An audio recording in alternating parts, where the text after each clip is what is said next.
last video where we talked about taking the 4-point kneeling up to the plank position, so we're getting to much more advanced levels. I also talked about what we can do maybe to come onto the forearms so that we maybe take a little bit of pressure away from those wrists for a bit. And there's a huge amount of benefit to doing work more through the forearms. Great for building up more strength through the shoulders when it's not quite ready to go to that full length there, or maybe there's some other issues. So let's look at the forearm positions we can do. So we can take the 4-point kneeling position and make it forearm instead. Now obviously this is going to change the table here. Nobody makes a table that's got short arms and short legs on one side and long on the other. So you have to kind of take the analogy of the board game slightly out of the game here, because obviously all my chess pieces are going to fall off. But try and think this time about maybe a nice metal pole going down the spine. So with the elbows down, and the elbows are going to go below the shoulder blades this time instead of the hands, and then your hands are going to come out forwards. Now you can do this exercise with your forearms coming straight out, or you can have them coming together, and sometimes people will take a prayer position. Basically it's going to get harder the more parallel we get, because your shoulders are in a more outward rotated position, which is a harder position. Now I would suggest you want to aim for that, but if you're beginning at it, you could always take this more hands migrating together position. So if we get these elbows underneath our shoulders, and for argument's sake I'm just going to keep my arms in a parallel position. Again, you could have the blades of your hands down, so they could be sideways facing the thumb up. We can have them flat.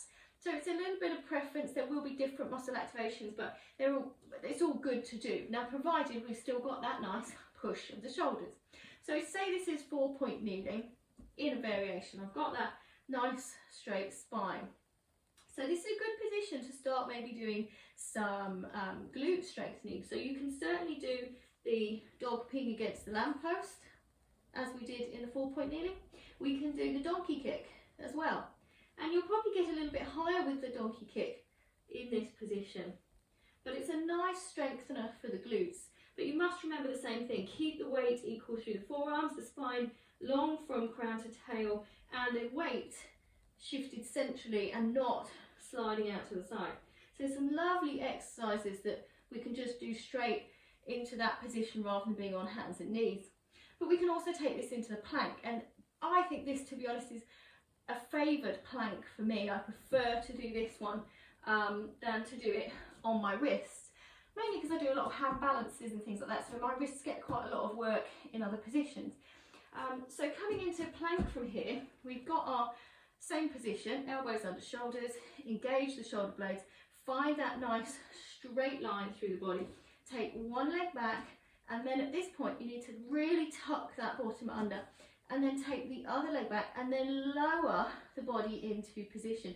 So you're pushing into the heels, knees straight, bum tucked, belly pulled in. We don't want to be too low, so you shouldn't have your thighs below the shoulders or your knees below the shoulders.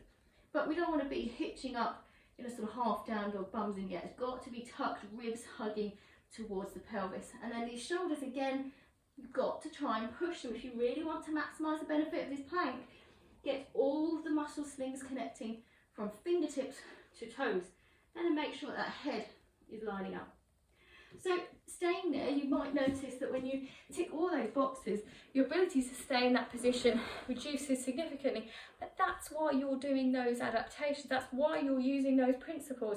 Because if you can't do that maneuver without all those principles in position, you're robbing yourself of the benefits of that exercise.